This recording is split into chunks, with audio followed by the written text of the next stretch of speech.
Le préfet d'Abidjan, Vincent Toby, a échangé hier avec chefs coutumiers, autorités municipales et religieuses pour débattre de la maladie à coronavirus, désormais considérée par l'OMS comme une pandémie.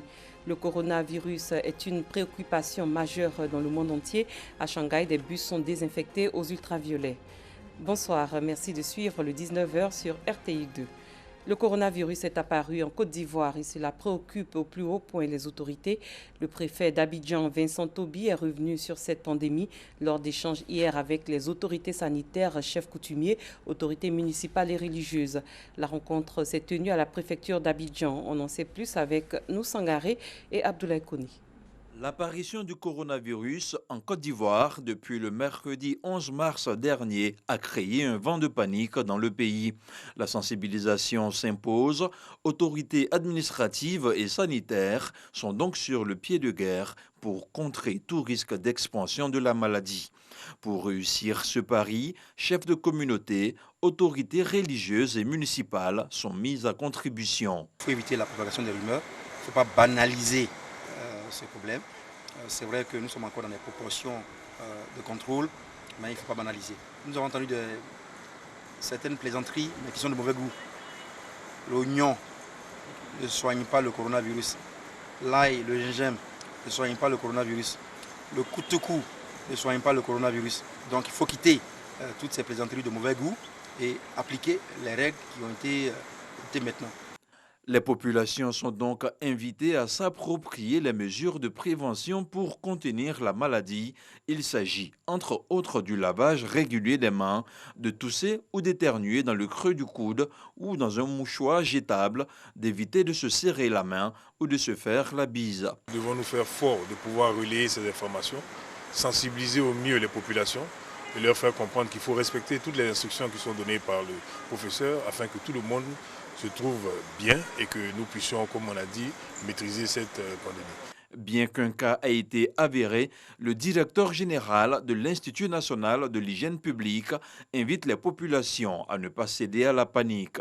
Le patient se porte bien et les signes ont pratiquement disparu, mais il est suivi et tous les jours, il fait l'objet d'un examen clinique jusqu'à ce que la preuve formelle soit donnée, parce qu'il y aura même des prélèvements qui vont être faits de gorge pour confirmer sa guérison.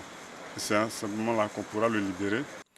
Découvert à Wuhan, en République populaire de Chine, en décembre 2019, le coronavirus a déjà fait des ravages dans plusieurs États.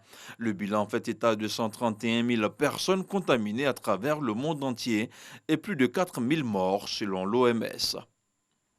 Le coronavirus affecte le monde entier. La faculté de Tolbiac à Paris, fréquentée par 10 000 étudiants et personnels, a été fermée jeudi matin après qu'un enseignant a été testé positif au Covid-19. Le point de Paga Sorokoni. La fac de Tolbiac à Paris, fermée. Un enseignant a été testé positif au coronavirus. On a eu un cours qui s'est bien passé et après, donc à 11h, on a eu une annonce en fait diffusée dans tout l'établissement du secrétariat, je crois, qui disait en gros qu'il y a un cas de coronavirus dans le corps enseignant et du coup ils ont décidé d'évacuer tout l'établissement pour éviter la propagation. On est tous sortis et les pompiers ils nous disaient de partir alors qu'on était en train de déjeuner et voilà. Un peu dans la précipitation. D'un coup tout le monde est sorti des amphis, il y a eu un afflux incroyable d'élèves. Il y en avait qui se tenaient un peu comme ça et tout. Regardez. Et puis le président français Emmanuel Macron a ordonné la fermeture à partir de lundi et jusqu'à nouvel ordre des crèches, des établissements scolaires et universités pour freiner la propagation du nouveau coronavirus.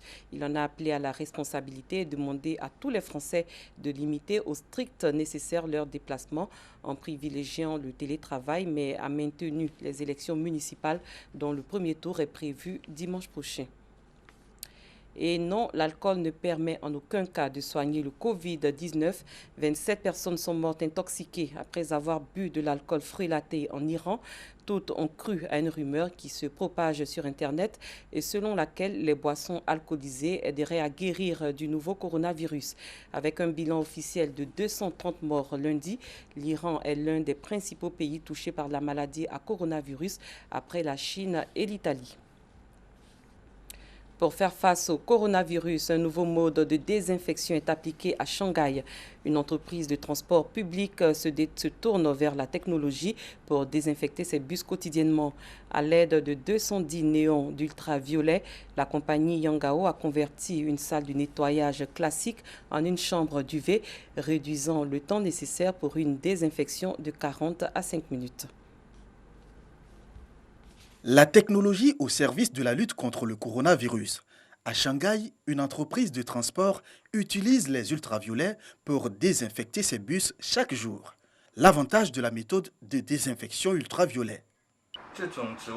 C'est tout d'abord qu'elle est très efficace et qu'elle prend moins de temps tout en nécessitant moins de travail et de coûts de désinfection. Deuxièmement, elle désinfecte en profondeur et tue plus de 99,9% des virus. Troisièmement, elle ne corrode pas les bus. C'est une méthode de désinfection purement physique. C'était le récit de Clément Beaucoup. Rendons-nous à présent dans un groupe scolaire situé au plateau d'Okuy. Une cantine scolaire a été inaugurée avant-hier par l'ONG Savoir Ivoire et ses différents partenaires. Les détails avec Pagaso Rokoni. Les élèves du primaire du groupe scolaire Azur et Colombe du plateau d'Okuy ne vont plus parcourir des kilomètres pour chercher de quoi à manger à midi.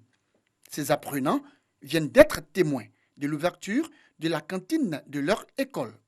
D'une capacité de plus de 150 places, c'est une œuvre de l'ONG Savoir Ivoire financée par ses différents partenaires. Pour la présidente de l'ONG et ses partenaires, l'acquisition de cette cantine va réduire, voire éradiquer les accidents auxquels ces élèves sont victimes dans la zone, mais aussi minimiser les risques d'enlèvement ou autres formes d'agression sur ces enfants du primaire. Ça faisait partie d'une nécessité dans cette école d'avoir une cantine pour l'intérêt des enfants, pour qu'ils aient un repas par jour, pour lutter contre l'absentéisme de l'après-midi. Ça nous paraissait une nécessité. Les responsables de ces établissements scolaires ont salué ce geste de l'ONG Savoir Ivoire et ses partenaires pour la réhabilitation de l'école primaire La Colombe et pour la construction de la cantine, dont des fournitures scolaires, sketchs, chants et danses ont ponctué l'inauguration de la cantine du groupe scolaire Azur et Colombe. L'Université virtuelle de Côte d'Ivoire a organisé une conférence à l'occasion de la journée de la promotion de la Web TV de l'Université virtuelle de Côte d'Ivoire. Objectif, faire connaître la Web TV. Colette Ilboudo, Clément Beaucoup. Que faut-il savoir de la réglementation en matière de création d'une Web TV? Cette question était au cœur d'une conférence à l'occasion de la journée de la promotion de la Web TV de l'Université virtuelle de Côte d'Ivoire. Un moment d'échange et de partage d'expériences entre étudiants, enseignants et la haute autorité de la communication audiovisuelle, ACA. La Web TV, les avantages sont liés aux avantages d'Internet, puisque c'est une Web TV qu'on peut recevoir sur son smartphone. Et le smartphone étant aujourd'hui un équipement que tout le monde a en main, ça signifie que de manière permanente, les usagers ont accès, n'est-ce pas, aux informations qui sont diffusées sur cette Web TV. Cette conférence initiée par l'Université virtuelle de Côte d'Ivoire, appréciée par Saïfou Laïkoné, directeur du digital de la RTI, représentant le parrain Fousseni Dambélé, directeur général de la RTI. Le modèle économique de la RTI sur le digital est en train de faire ses preuves aujourd'hui et il est important de pouvoir encourager aussi toute initiative dans le sens du développement du digital. Tout l'intérêt justement de la création chez nous, de la direction du digital il y a maintenant plusieurs années, qui montre avec les audiences que nous avons, qui augmentent de plus en plus, que l'intérêt pour les contenus, il est partout. Donc aujourd'hui, quand nous voyons l'université virtuelle se lancer à son tour aussi dans la Web TV, nous ne pouvons qu'être satisfaits parce que vous savez que l'université c'est le savoir. Si en plus ce savoir-là se frotte directement en réalité en se mettant sur la toile, nous ne pouvons que l'encourager. Au cours des 10 dernières années, le monde des médias a connu de nombreuses mutations avec l'avènement de l'Internet. Cette conférence sur la journée de la promotion du Web TV s'est achevée par la visite du studio de l'Université virtuelle de Côte d'Ivoire située dans la commune de Cocody de Plateau. Bientôt, un forum national des consommateurs. Les grands axes de cette plateforme ont été présentés récemment. Les explications de Noussangaré et Pagasso Rokoni. C'est une plateforme d'expression des consommateurs, mais aussi une opportunité pour les opérateurs économiques d'élargir leur portefeuille client.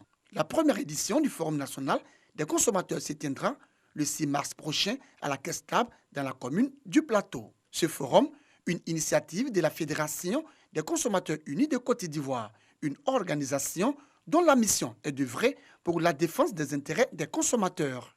Je me rends compte que chaque fois parler de consommateurs, c'est peut-être défendre les prix, oui, on est d'accord, mais en dehors de prix, c'est faire valoir et aussi amener les gens sur le terrain à la source.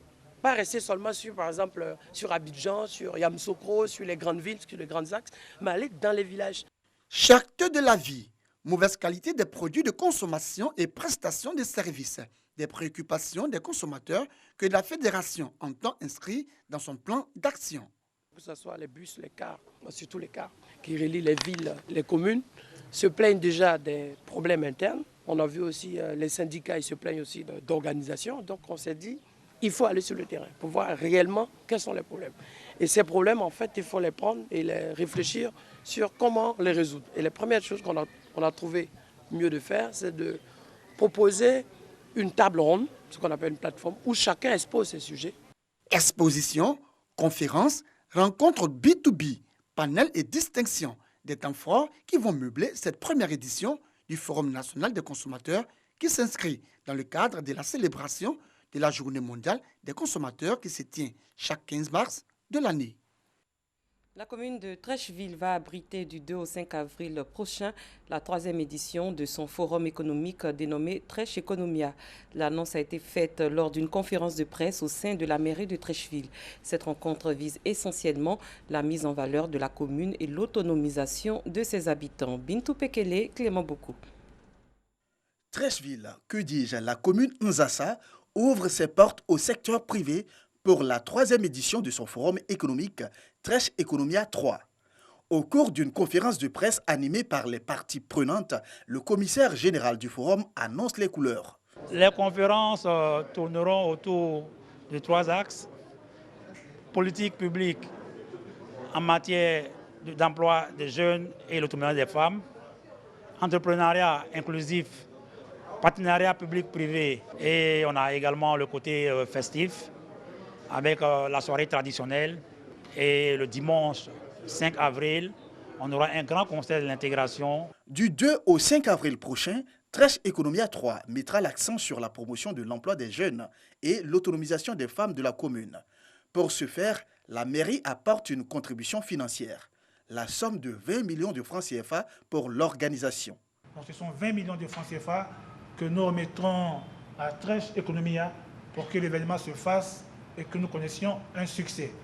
C'est pourquoi aujourd'hui, avec les différentes interventions, les différentes expertises de tous ceux qui vont apporter ce qu'ils ont comme connaissance, nous pensons arriver à une maturité qui confirme que nous avons raison de croire à cet événement. L'édition 2020 de Trèche Economia bénéficie du soutien du ministère du Commerce et de l'Industrie. Le ministère du Commerce et de l'Industrie, évidemment, apporte tout son soutien à travers son appui institutionnel.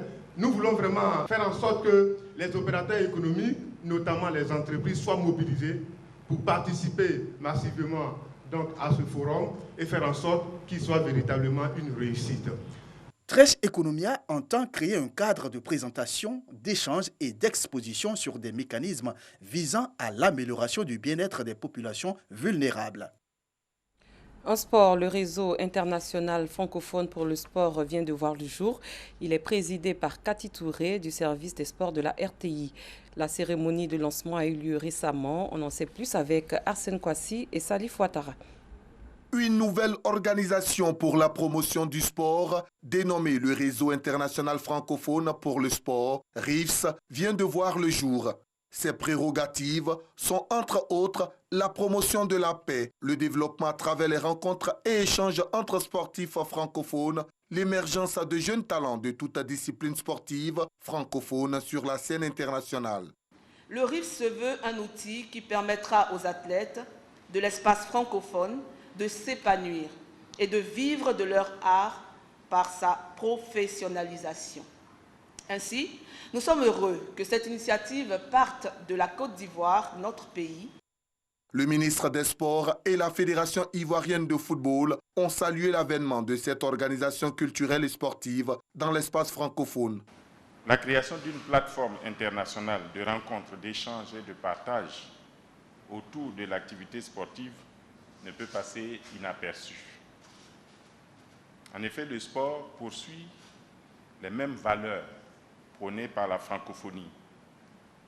C'est également une plateforme de rencontres, d'échanges et de brassage des populations. Merci d'avoir suivi ce 19h. Très bonne soirée. Je vous retrouve demain.